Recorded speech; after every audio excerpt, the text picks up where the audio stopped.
तकदीर का खेल। बात बहुत पुरानी है। गुजरात के सूरत में मनसुखलाल नाम के एक व्यापारी थे। इनका कीमती रत्न का कारोबार था। इनका कारोबार दुनिया के कई देशों में फैला हुआ था। पूरे सूरत शहर में इनका मान सम्मान था। मनसुखलाल के दो बेटे थे जिनका नाम रामलाल और श्यामलाल था। रामलाल को दौलत और रुतबे का बहुत घमंड था, जबकि श्यामलाल एक शरीफ सुलझा हुआ इंसान था। घमंड के साथ साथ रामलाल में ईर्ष्या और बेईमानी जैसे अवगुण भी थे। समय के साथ साथ मनसुखलाल की उम्र बढ़ती जा रही थी। ऐसे में उनके दोनों बेटों ने कारोबार में पिता का अधिक से अधिक हाथ बटाना शुरू कर दिया था। कुछ समय के पश्चात मनसुखलाल चल बसे और कारोबार का पूरा भार रामलाल और श्यामलाल के कंधों पर आ गया। बड़ा भाई होने के नाते रामलाल ने व्यापारिक फैसलों में अपनी मर्जी की चलानी शुरू कर दी। रामलाल बेईमानी और मक्कारी भरे फैसले लेने लगा। असली रत्न के नाम पर वह नकली रत्न का व्यापार करने लगा, जिससे उसका मुनाफा बढ़ने लगा। इस मुनाफे से उसका बाकी बचा चरित्र भी काला हो गया। दौलत के घमंड में वह परिवार में उन्मादी जैसा व्यवहार करने लगा।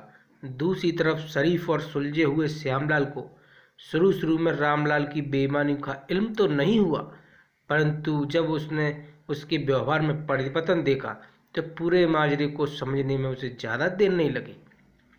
रामलाल की करतूतों से श्यामलाल को बड़ा दुख हुआ। उसने रामलाल को समझाने और सही रास्ते पर लाने की कोशिश भी की, परंतु वह नाकाम रहा।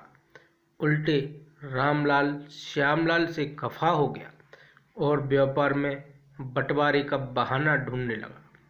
बंटवारे में भी उसने बेईमानी की साजिश चली, घर में कलह का माहौल पैदा किया। अंततः रामलाल अपनी साजिश में सफल रहा और श्यामलाल के हिस्से में व्यापार पर भी वह कब्जा कर बैठा। रामलाल के व्यवहार से दुखी होकर श्यामलाल ने शहर में दूसरी जगह अपना ठिकाना बनाया और रत्न के अपने व्यापार के नए सिरे से शुरू किया। ईमानदारी की नींव पर शुरू हुआ श्यामलाल का व्यापार जल्दी ही चल निकला। एक तरफ जहां श्यामलाल की ख्याति देश और विदेश में बढ़ने लगी, वहीं दूसरी तरफ रामलाल की करतूतों की पोल खुलने लगी थी। नकली रत्न के व्यापार के कारण रत्न बाजार में रामलाल की शाख को जोरदार धक्का लगा और उसके व्यापार का दायरा सिमटने लगा। अंततः नौबत यहाँ तक आ गई कि बाहर क्या, अपने शहर का भी कोई व्यापारी रामलाल का नाम लेने से भी तौबा करने लगा। अब तो नौबत यहाँ तक आ गई कि रामलाल को धन के अभाव में अपना घर, दुकान, सामान तक बेचना पड़ रहा था। जल्द ही रामलाल के हाथ से सब कुछ निकल गया और वह परिवार सहित सड़क पर आ गया। अब रामलाल को अपने किए पर पछतावा हो रहा था, परंतु उसकी तकदीर ने जो खेल खेल दिया था, उससे आसानी से पीछे आना उसके लिए संभव नहीं था। दूसरी तरफ श्यामलाल की तकदीर का खेल था, जिसकी बदौलत वह रंग से राजा बन गया था। जब रामलाल की बदहाली की खबर श्यामलाल को लगी तो उसे बड़ा दुख हुआ। पुरानी बातों को भूलकर वह भागा भागा अपने बड़े भाई रामलाल के पास पहुंचा और रामलाल के लाख मना करने के बाद भी उसे परिवार समेत अपने पास ले आया।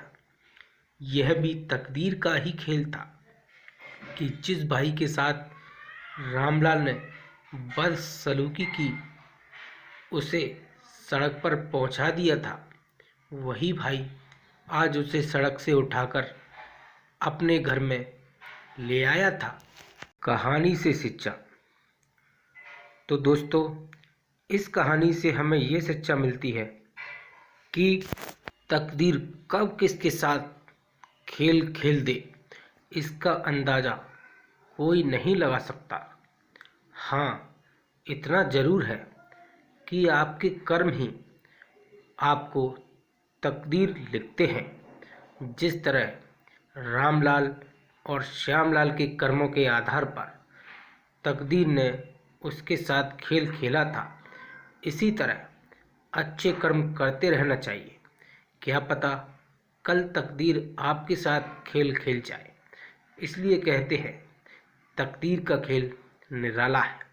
तो दोस्तों, अगर आपने मेरे चैनल को सब्सक्राइब नहीं किया तो प्लीज़ सब्सक्राइब कर देना, लाइक शेयर करना ना भूलिएगा। मैं आपको ऐसे ही वीडियो लाता रहूँगा।